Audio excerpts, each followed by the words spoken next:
Welcome back, everybody.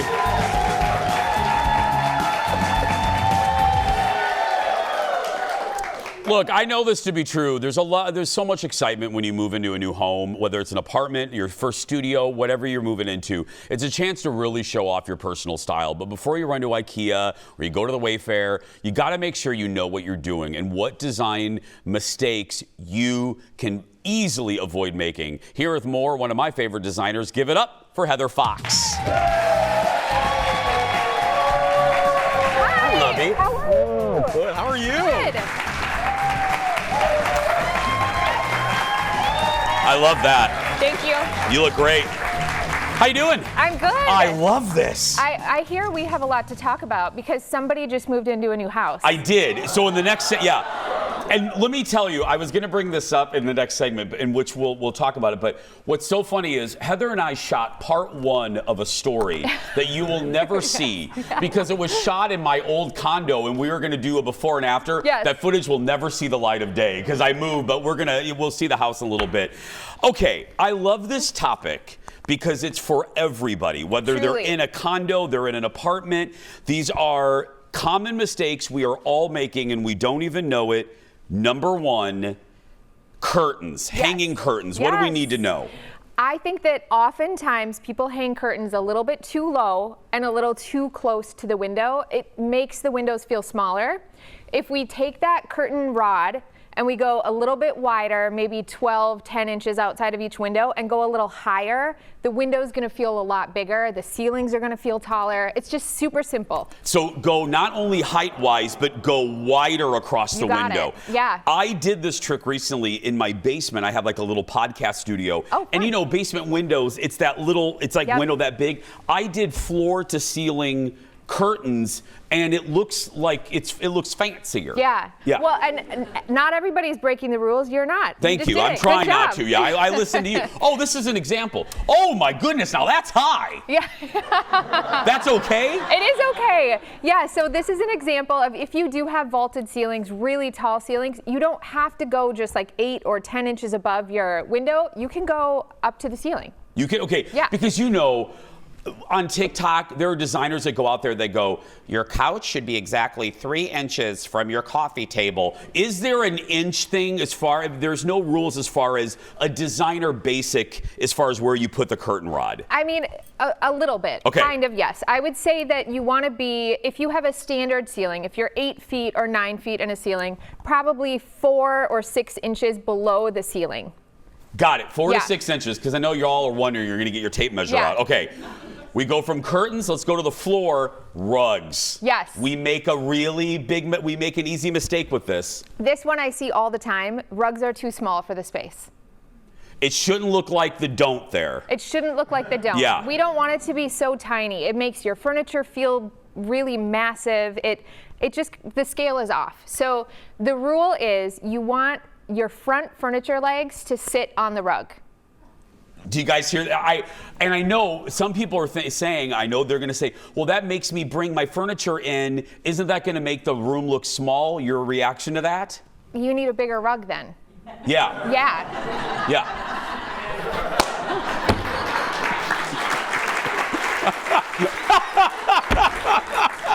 Touche, Heather.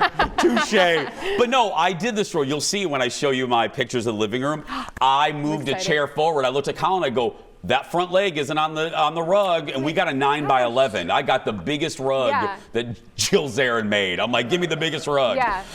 And then also, this is let's go to the number 3 because this is a brother of this.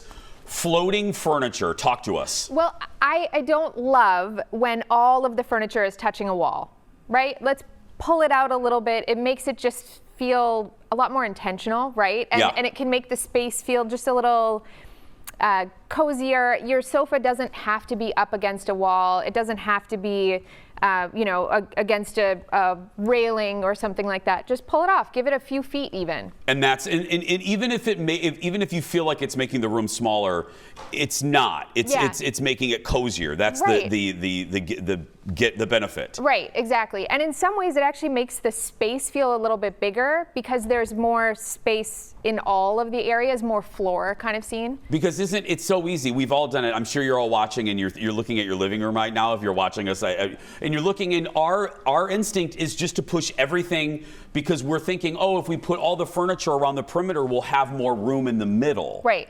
So you're just saying just move everything in a little bit. A little bit. And it doesn't, there are spaces, of course. If it's a square room and you don't have a ton of space, just don't have it sitting far up against the wall. Give it, even like 4 or 5 inches before it touches the wall. Number 4, overhead lighting. What do we need to know?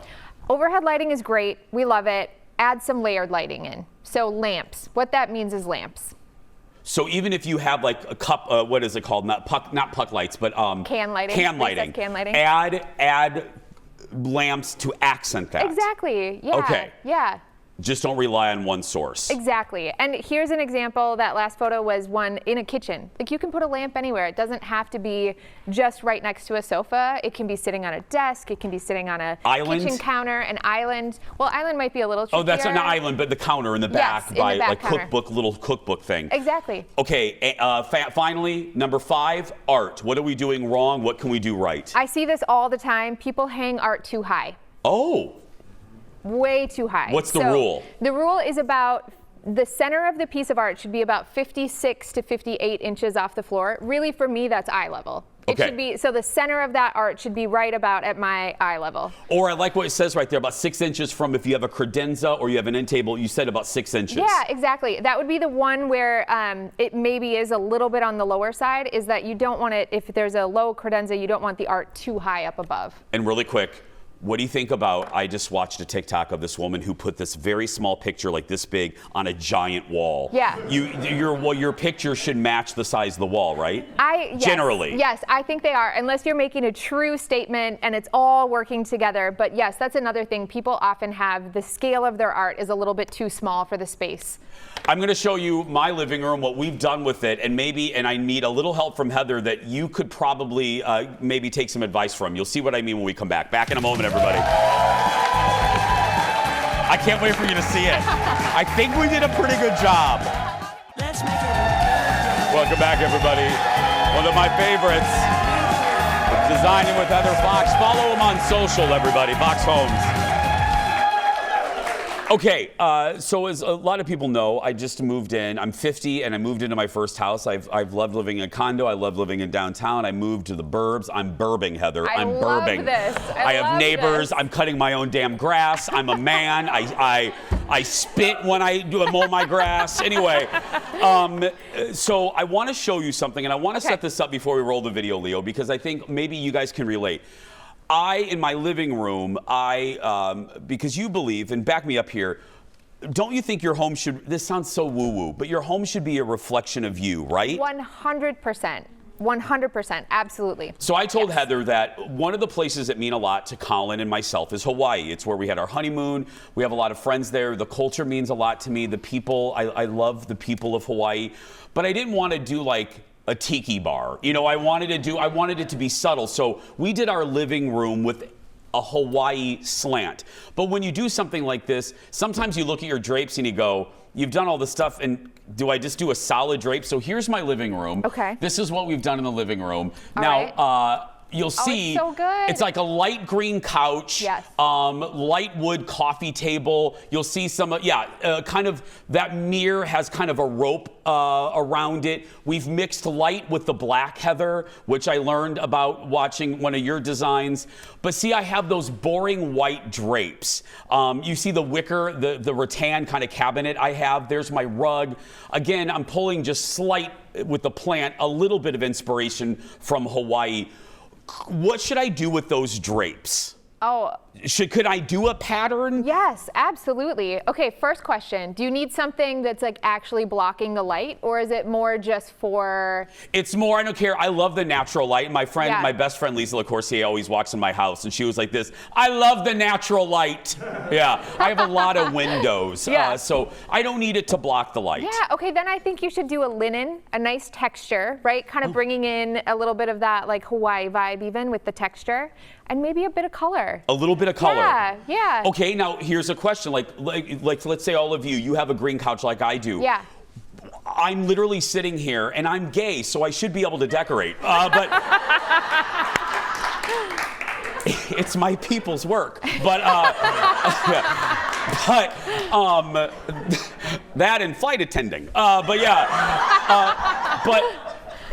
But I don't know what to do. I'm sitting here, you say that. Yeah. But what do? I have a green couch. Yeah.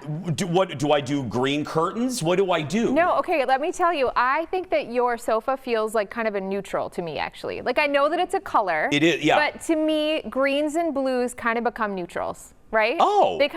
They work. They're like colors of nature, right? Okay. So I think that maybe you could have a little fun with a few pillows, bring in a couple other colors. Okay. Maybe like this color of your tie, this like a salmon, or like that could be kind of fun on it. Shiver me timbers. Yeah, Okay, yeah. And then if that's a color that you like, that could be a great color for draperies too.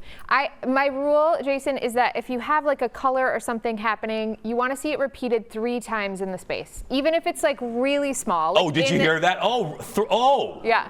So it should repeat 3. So Heather, could that be a pillow? Yes. A piece of art, a tiny little tchotchke, a plant even, right? You have kind of that color happening here in this very real succulent that you have on that. Fallon waters that every day. Yeah. Oh, okay, so that's great. So I can look at one of those prints that I have that I got in Hawaii, find a color in there, and then repeat it 2 more times. Yes, I want to see some color on that sofa.